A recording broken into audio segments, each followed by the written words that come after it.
listen to a couple bear tracks that we... Alright, we're going to cut this out now. You tell us what you think about them. I got the camera zoomed up a little bit more. I didn't realize you probably really couldn't see it all that well. ACDC now, this is Thunderstruck. Zoomed up a little bit. Hopefully it'll be easier for you to see. I got the RPM set at about right around $1,000 or so. Same process. Bring your end mill up close to your line. Lower your Z-axis so it just makes contact with material. Tighten up your Z-axis good. In this case, I'm going to leave X and Y loose so I can go both directions at the same time.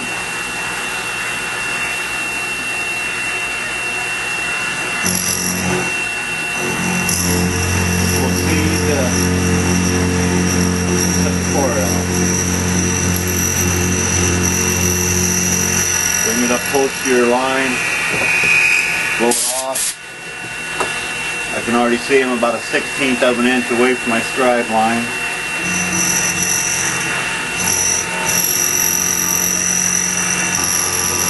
Bring it up about a 1/16 of an inch. Not quite there.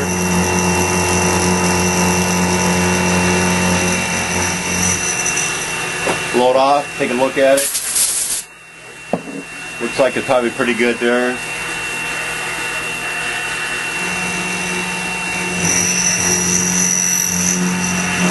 Come back your other direction. Your Y-axis. Lower your ram down.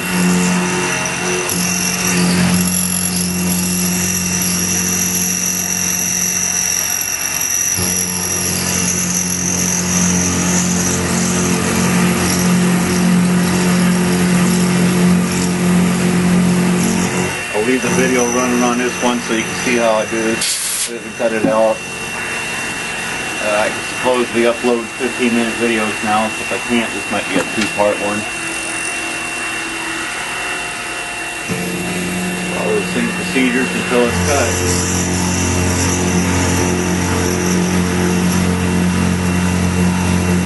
Add a little oil every once in a while.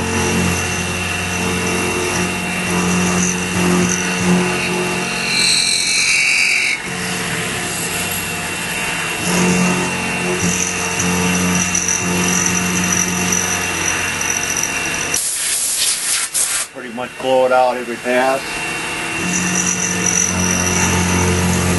Aluminum's very gummy, so no need on the windmill have to cut any more than I have to, and it'll gum up and it'll bind up on you.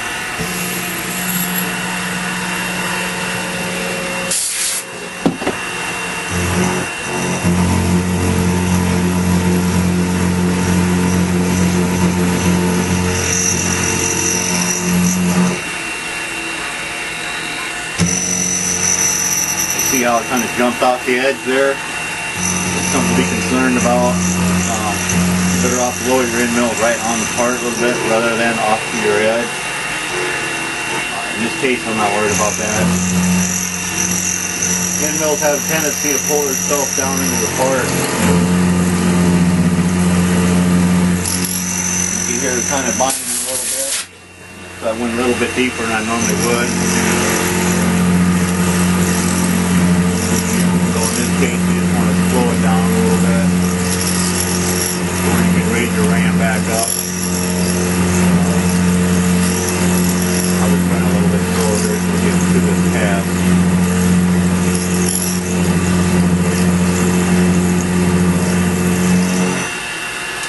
That is a little hard on the end mill.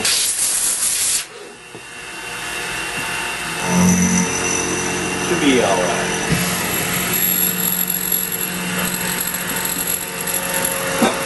Put it again with a little bit of oil.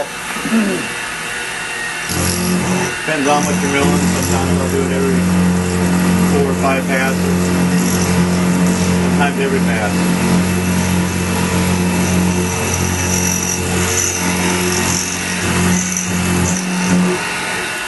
Bring that up on the inside of that edge a little bit.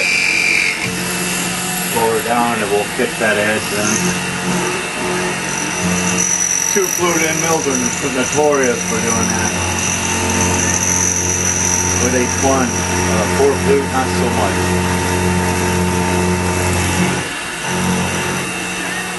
You probably also notice by the sound, it's getting quieter, and that's because we're getting closer to the bottom of the material.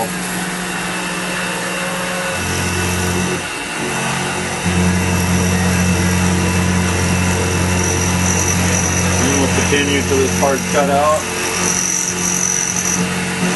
Same steps over and over.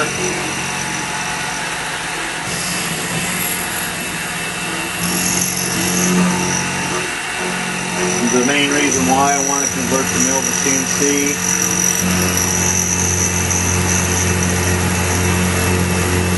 if I were to cut the same part with a converted to CNC, all these procedures at one time because it's the same tool. You could probably cut this complete part, be done with it, finished, ready to be mounted within maybe 5 minutes to 10 minutes, if that, depending on your feed rate, depending on how sharp your end mill is. This is a very simple part, so it wouldn't take no time.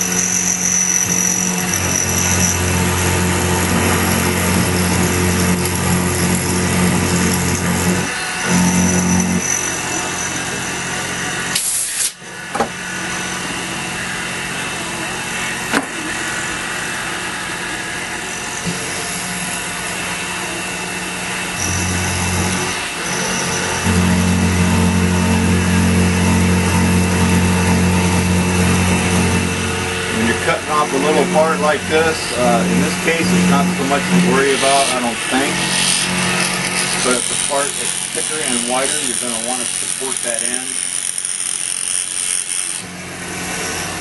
so that part can come flying off and get wedged between your end mill and the material.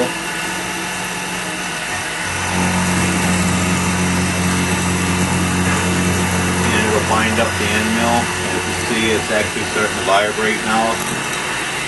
So what I do here, I just simply turn it off. Take a pair of pliers, twist the part off. Don't use your fingers.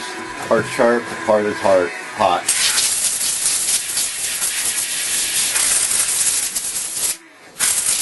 Pull it off the wall. Take a good look at it, see if you're close to your scribe lines. See where it's at, turn it back on. Finish it off. Come back up, you're just touching that part. Hit it up with a dose of oil all the way around where you're going to cut. Run your end mill down around it. Both directions.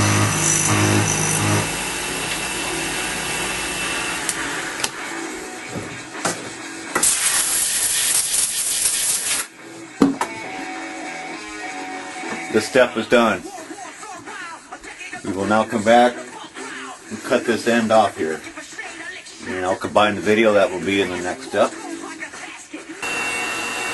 Okay, now we're going to cut this end off.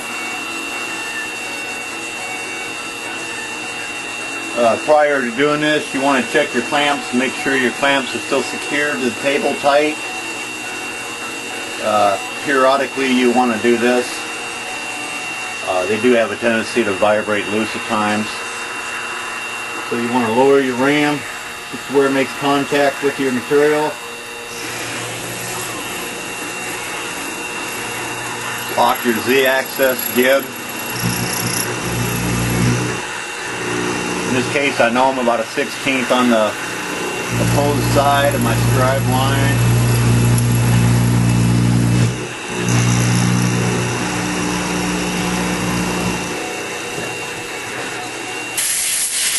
Same as the other steps, blow it off, have a look at it, see how close you are to your line, bring your access over. right on that line where I need to be.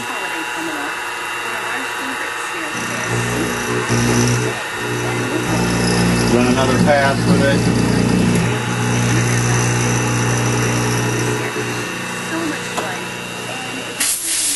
Same procedure.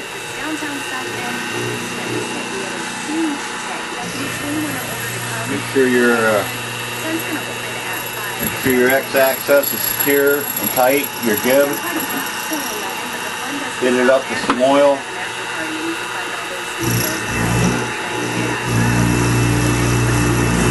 At this point, we're only using the y-axis to cut it.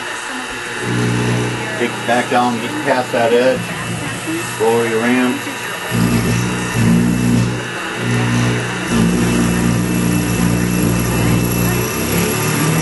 Turn it up a little bit, running a little slow. Running probably about 1,000 RPM, maybe 11. When I get this converted over to Mach, I'll know for sure it's monitoring RPM.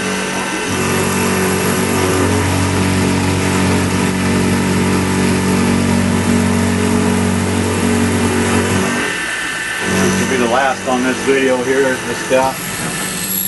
So I'm going to go ahead and run it all the way out.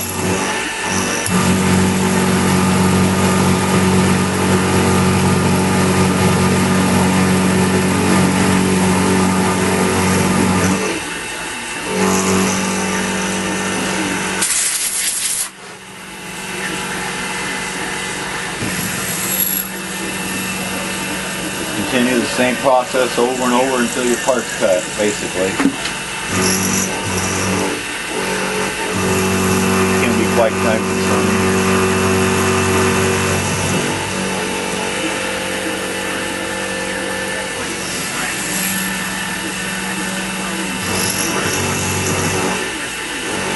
It's all good though. If you're a true machinist, it's just fun. Nothing quite like making something your own instead of buying something that everybody already has.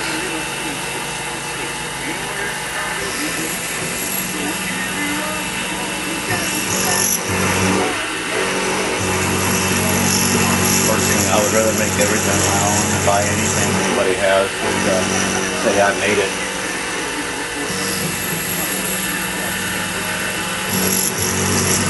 Depends what it is.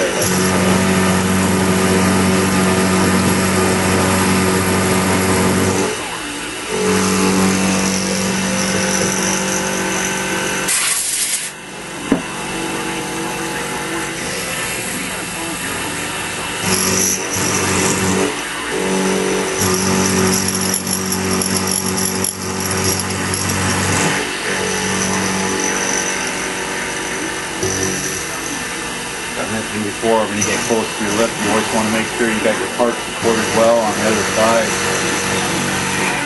That's why in this case I set it up to run 2 jobs with one setup.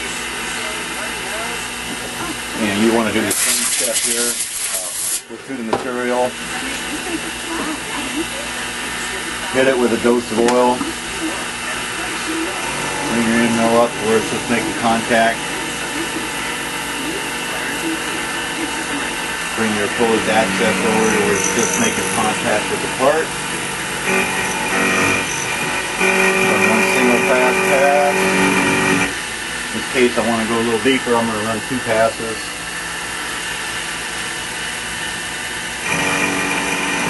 And it does make a difference which direction you go, and I'll go into that at a later date as far as your finished product will look like on your edges. In this case, these don't have to be perfect. They don't need to be pretty. They just need to be functional. Bring your opposed axis back over again. And repeat the process.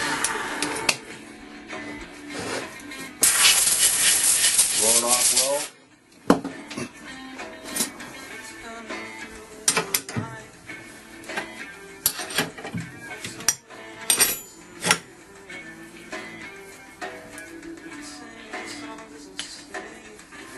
Zoom back out here a little.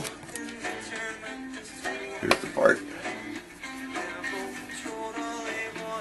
With going to do next, and in the next tutorial or video rather.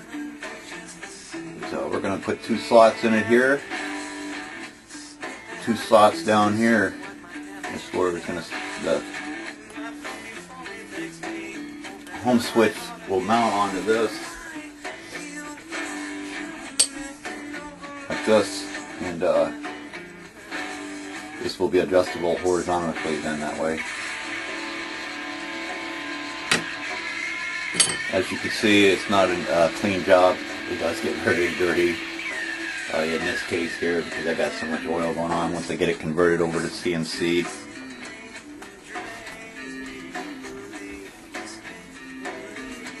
Getting dirty days will be pretty much limited. I'll be running probably pretty much cool, and I won't be running no oil then. Just run cool. I probably send cool. Well, there's a few different kinds. I've got my own design that I made up, not designed, that formula. I won't go into that, but it works very well.